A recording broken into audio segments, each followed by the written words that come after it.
when it comes to issues of the Bible and the fact that we should take it seriously, there are two ways to go about it. The first way is to question the validity. In other words, to question whether the stuff in there must be taken seriously. And of course, a more accurate and simpler way of saying it is to say, well, these are the figments of someone's imagination, and so we will call that one fairy tales, and hence we can take it like a story. So if I don't like your storybook, I don't take it.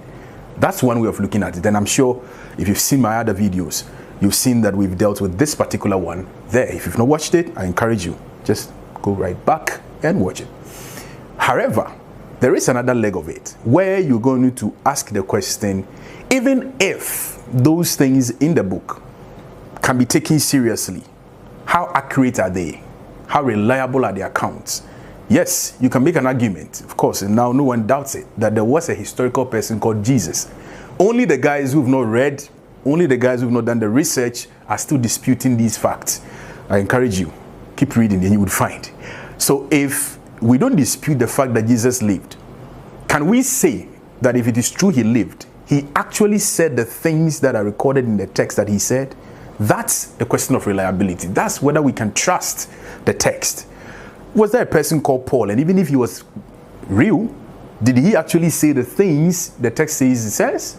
And can we also say that the text did not make mistakes in representing the ideas of these people? Were they not, yeah, it's true, you were recording history, but you were adding something to it? That's the question of reliability. And again, this is another popular opinion people hold, that, well, we cannot trust the text because, 2,000 years ago, and these guys didn't even write the stuff themselves. People wrote it out of memory, so they might have forgotten elements and all. Come on, people. Calm down. Let's look at it. You see, whenever you want to ask and answer these questions, it's not an issue of rush. First of all, admit your own limitations. Even as recent as, say, in the 1900s, there are many things that might have happened in several places, however popular they were, that we can't verify the actual details of. Does that make them not accurate? I don't think so. The scientists, the social scientists we call historians, have come up with methods that we can use to go back there and check the historical reliability of documents. As far as I'm concerned, every research you're going to run will confirm the fact that the most about the most accurate text you can have is the Christian Bible.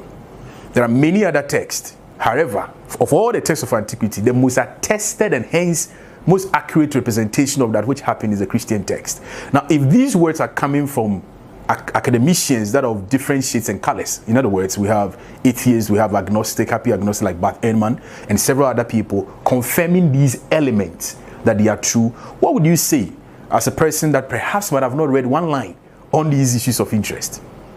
I encourage you once more. The elements in the text are not just someone's figment, nor are they some inaccurate facts. Until now, there were some books of the Bible that were challenged on the levels of accuracy. Archaeology upon unearthing much in these Bible lands have come to confirm that it turns out the Bible was right all along. Now, if a book is challenged year after year and several years down the line, it proves itself to be as formidable as the Bible, why would you doubt it and call it a book that is not reliable? I wouldn't do that. Iliad of Homer. No one has checked several other elements that relates to its reliability the way they are doing to the Bible. And yet the Bible has confirmed itself time with that number. And yet you would take Iliad on the face value of it because it's for Homer, and question the Bible because there's a certain guy called Paul who wrote a chunk of it, and then there's a Luke, and then there's a Peter. I think that's not a fair yardstick. I'd encourage you.